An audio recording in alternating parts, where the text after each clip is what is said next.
So we have a toss update from what is, believe it or not, a crucial match between England and Netherlands, not for semi-final qualification, but for ICC Champions Trophy qualification. It's the battle of the wooden spoon. Who would have thought?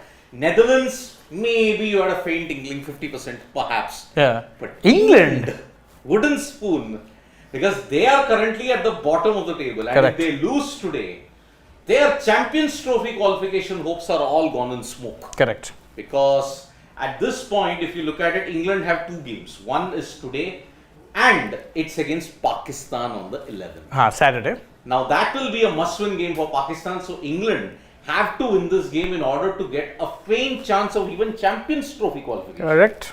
So the latest update that we have got from the MCA Stadium Pune is that England have chosen to bat and there are two changes. There is no Liam Livingstone and in comes Harry Brook.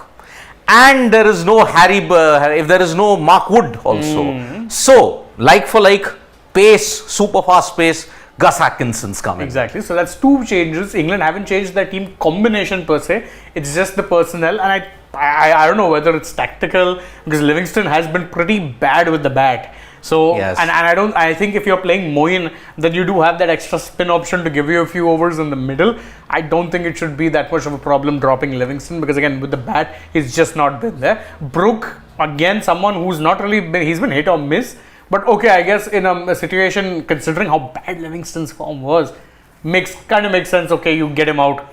Yeah, but England, I mean, this is a very strange match because yesterday we saw one of the most freakish ODI innings, and Shane, you missed it. Did you see it at home? I watched it at home. My God. I put it on, so I was actually out somewhere. I came back home and I'm like, oh, 7 down. Afghanistan actually might be in with a chance here. Then the Big Show kept hitting and hitting and hitting. Cram didn't stop him, nothing stopped him. He rode his luck, mind you. There were quite a few close opportunities. But innings like this, you have to ride your luck just a little bit. It was, dare I say, to make a very interesting comparison, probably not in terms of, let's say, the level of opposition, but Ben Stokes Headingley. Similar. Dragged the team out of a total losing situation. Yes. Although he was not injury impacted, I think. He wasn't injury impacted, but he survived a couple of lucky calls. That's the other comparison. He was clean out plumb. Umpire didn't give him out and he didn't have a review. Then there was that run out opportunity which Leach survived because Nathan Lyon fumbled. There was plenty of luck. Year 2, there were multiple edges, few shots where he didn't read the spin and it just kind of took an edge and flew. So lucky, but I mean, you ride your luck in a situation like this. What a match it was though. The greatest ODI knock that even Sachin Tendulkar has ever seen. Virat Kohli has called him a freak. Imagine two greats, the likes of Gilchrist, the likes of Gambhir, the likes of Hayden, even Ricky Ponting said, I've never seen anything like this. Man, oh man. I mean, we are still not able to recover from that onslaught that Glenn Maxwell And that's had. the first 200 whilst chasing. Yes. And first 200 other than an opener. No one else has ever scored a 200 apart from the opening slot. And remember, he came in at number 5 or 6. Number 6.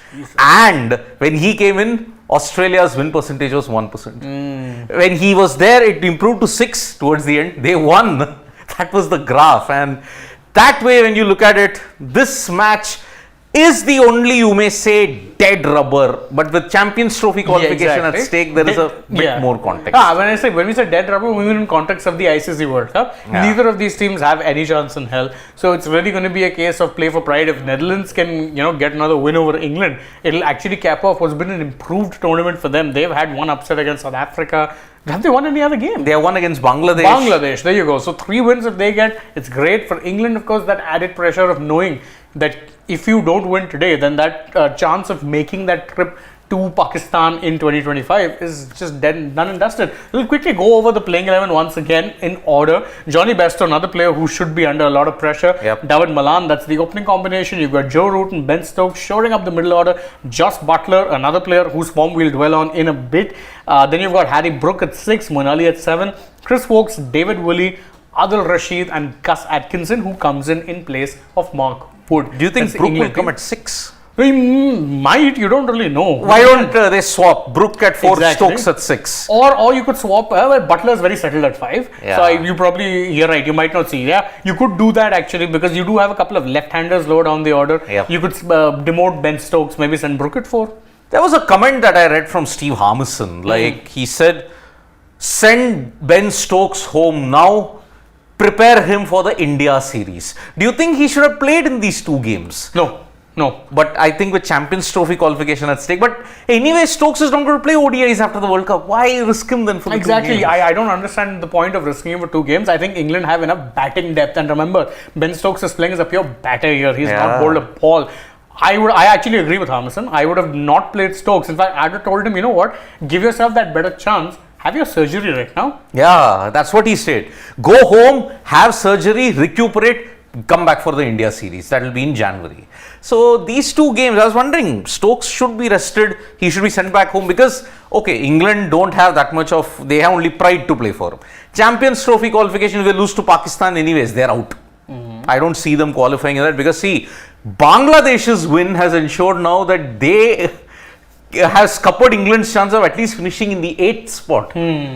Because they have got one more game which they may lose against Australia. So that's why Ben Stokes playing this particular game. Needless, especially when you know he's been struggling. Last match also, you remember there were times he was running and hobbling. And he's been playing on a bum knee since the Ashes. Yes. In the Ashes, he barely bowled. I think the last 2 or 3 tests, he didn't bowl at all. Yeah. He So he's only playing here as a batter. I think he could have just made a straight swap, kept Livingston, brought in Brook for Stokes, told Stokes, you know what, go get your operation done. Yeah. Do it now because again, that test series against India, it's going to be very, very important. 5 test series, which is part of the World Test Championship cycle.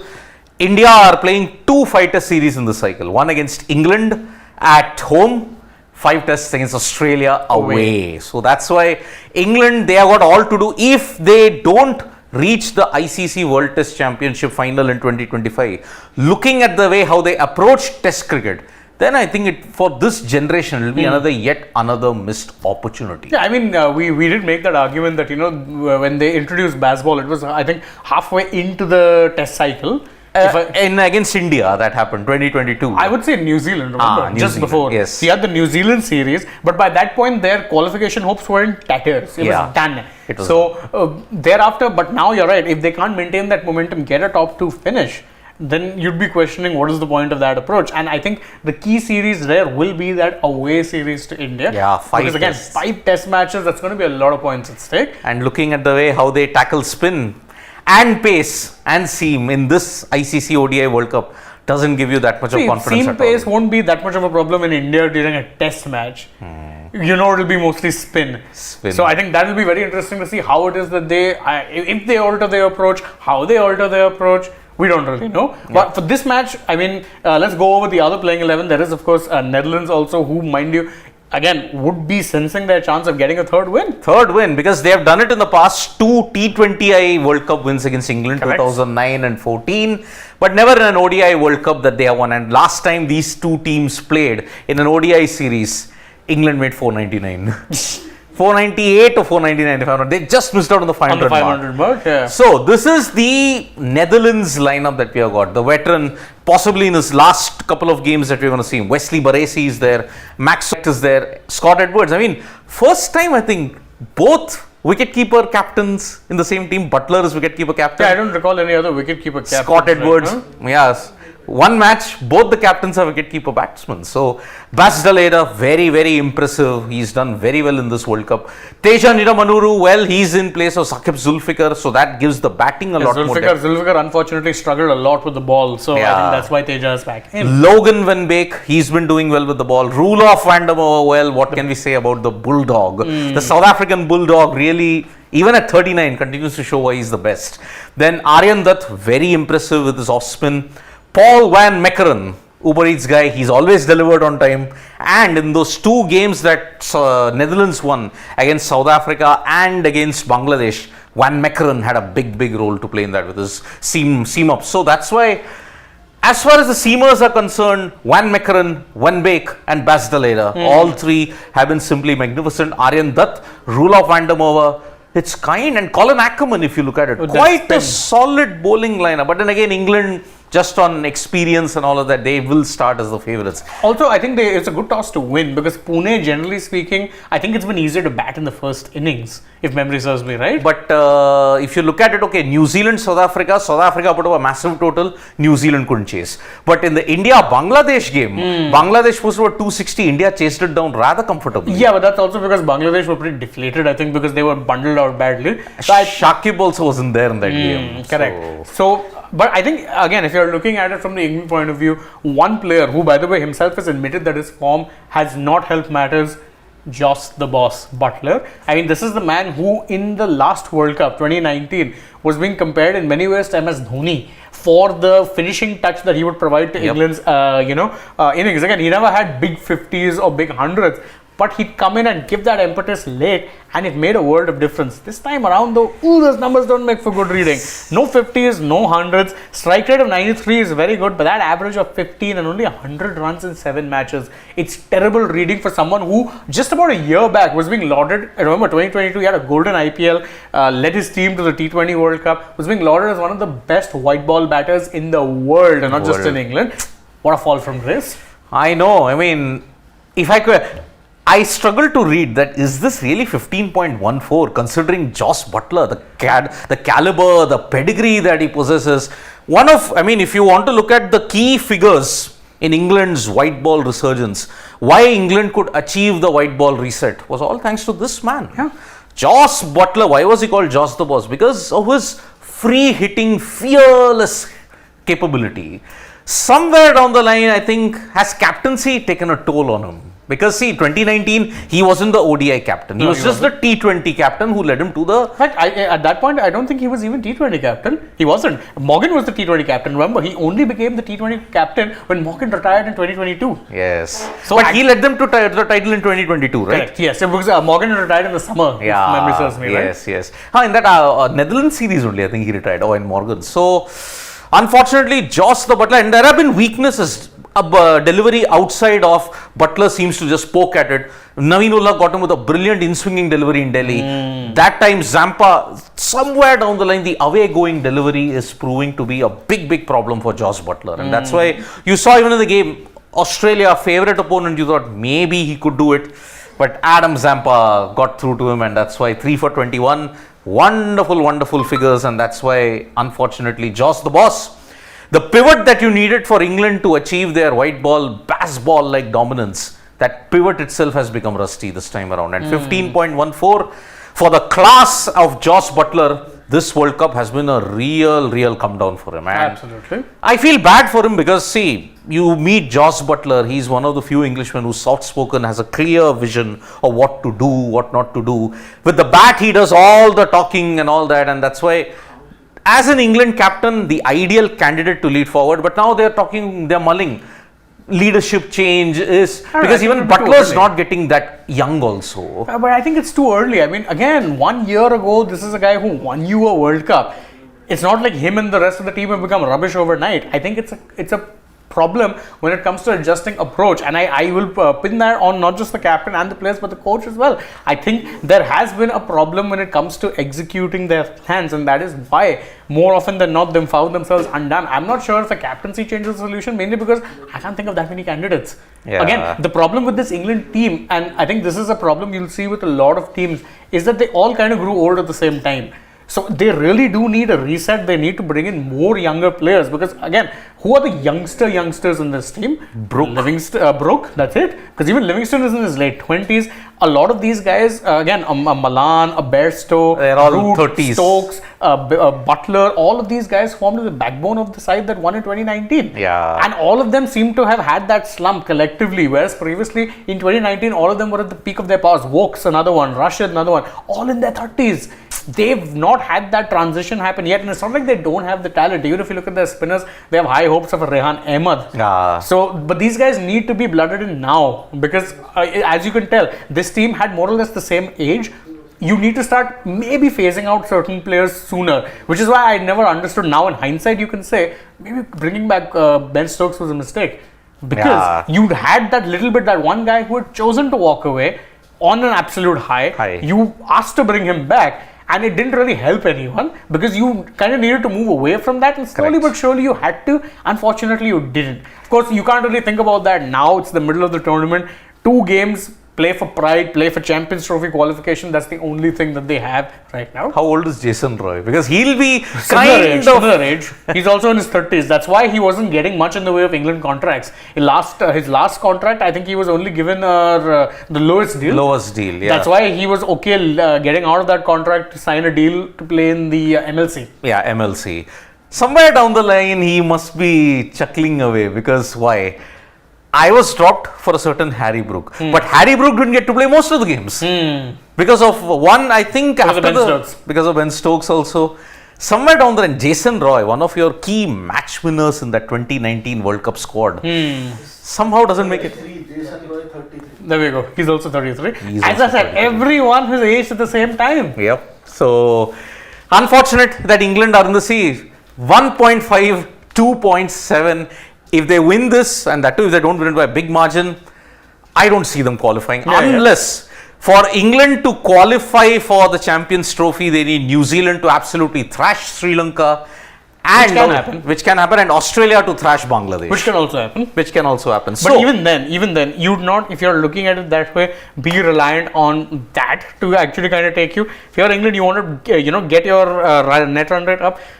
Get even a decent win, not a big win, but even a decent win, and hope, because again, Sri Lanka and Bangladesh have tough last fixtures. In that sense, they have an advantage, and hope that Pakistan can. They play England. Oh yeah, no, sorry. I mean, Australia absolutely hammer Bangladesh. In that case, then they jump up to the top 7. Are you sure this is not the England of the 90s here? It does give you that same vibe, exact same vibe, because somewhere this is the problem that I've seen with England. If they do well in one format, their other format suffers. For example, when they were doing well in white ball, but their red ball form was drastically bad. Similarly, when in the mid 2000s, when they became a very credible test team, their white ball fortunes nosedived. And that's why. So, 3 spots are confirmed in the semi-final. Confirmed, South Africa versus Australia. That semi-final is confirmed. because even if they finish second or third, if they swap places, doesn't matter. They're still playing Doesn't each matter. other. But where is the venue? We don't know Yet. Because now there are only 3 teams in the fray for 1 spot. New Zealand, Pakistan, Afghanistan. And somehow, actually, very interestingly, even the Netherlands. Oh yes, they haven't. But I think, Netherlands, if they lose, Technically, mathematically, they're still in. We know that. I think who's their last match against? India. Okay, no, never mind. But again, if you look at it, Netherlands, how can they qualify for the semi-final? Yes, by mathematical miracle they can. Absolutely thrash England today, which can be a possibility, which might be a possibility. They get to 6. Afghanistan loses to South Africa. Also a possibility. Sri Lanka beat New Zealand. So Sri Lanka stay on 6, New Zealand stay on 8. Then Bangladesh lose to Australia. Okay. Afghanistan losing, gone. England beat Pakistan on the final day. Netherlands absolutely wallops India. Yeah, so mathematically they're still in, but we logically not. Your next 2 games that are there, 9th and 11th, they are the 2 major games that's there. New Zealand versus Sri Lanka on the 9th, which is tomorrow, will probably determine your 4th spot.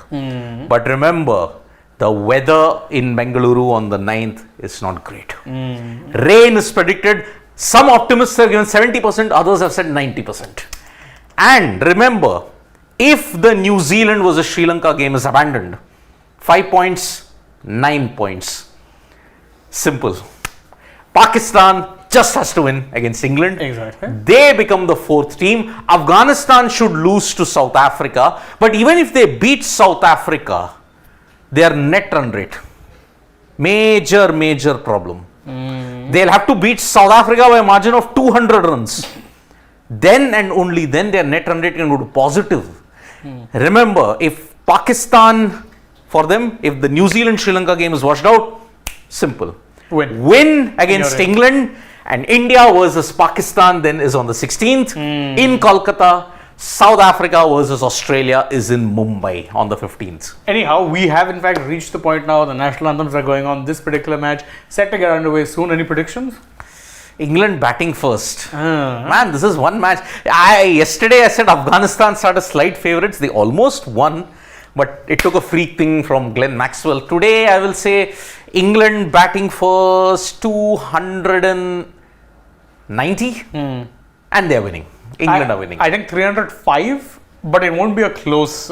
It'll be a close match, I think. It'll be a close Yeah, game. because again with Netherlands, see, if they don't lose wickets, and that's been their major Achilles heel, that their middle order tends to collapse. They don't have a terrible batting lineup, so they can get to about, even if they're chasing 3 or 5, they can get to about 250, 260, which will not be a thrashing by the standards that this is England we're talking about and Netherlands. So I do think England are favourites, but of course I'll never count out an upset. I will not count out an upset. Remember, Netherlands have won both their games while defending a total. Interesting. Indeed. If they win, then they will be achieving their first win while chasing. Exactly. And remember, in the past, if you look at the World Cup qualifiers, they have chased down 374, albeit super over. Right. West Indies. West Indies. Yeah. So that is why they have enhanced their batting depth. But I think England perhaps have the bowlers to ensure that they can. I don't know how Gus Atkinson's going to fare. But actually, the other disadvantage the Netherlands might have is they might not be able to fare very well against some express pace or the kind of paces that England have. Yeah. So that might be the only thing. But let's see. Again, maybe stranger things have happened. Maybe if this England team suddenly switches on baseball. No, and suddenly they're like, let's call it mott ball. Because Mott ball. 350, 370 also can be possible. if that happens, then Netherlands Tata bye bye. Yeah, Tata bye. Anyway, we'll speaking of Tata bye bye, we'll take your leave for now. Plenty more coming your. Who? Oh, so Gill is once again. I think he was in recent times. Some other time it got to that ranking. He's now the number one ODI ranked batter. Congrats to him. Although he's kind of been okay-ish only in the World Cup, but dingy. But that's the points, the problem. But the points system is such that he's back there once again. Congrats to him. See, ICC rankings nowadays, I would want to just take it with a pinch of salt. Pakistan is number one, but they all became number one due to playing C and D teams of all the others. So that's why ICC rankings kind of see. South Africa or Australia? Australia were ranked number 4, but they are in the semi-final. If they win it, who knows? Who knows what can happen? We are gearing up mostly towards an India versus Australia final. Correct. At this point in time. And India are taking the revenge after 20 years. Maybe it could happen. Maybe. So, let's see how the England innings pans out. Let's hope that it is a good contest. And we are only 5 league games away now from the completion. Absolutely. Okay, so thank you so much, folks, for joining us for this live. We'll be back with more updates on Sports Trade. Tap that bell icon so you know when we go live. And don't forget, we're on Facebook, Twitter, and Instagram as well. Bye-bye from all of us. अभी देता हूँ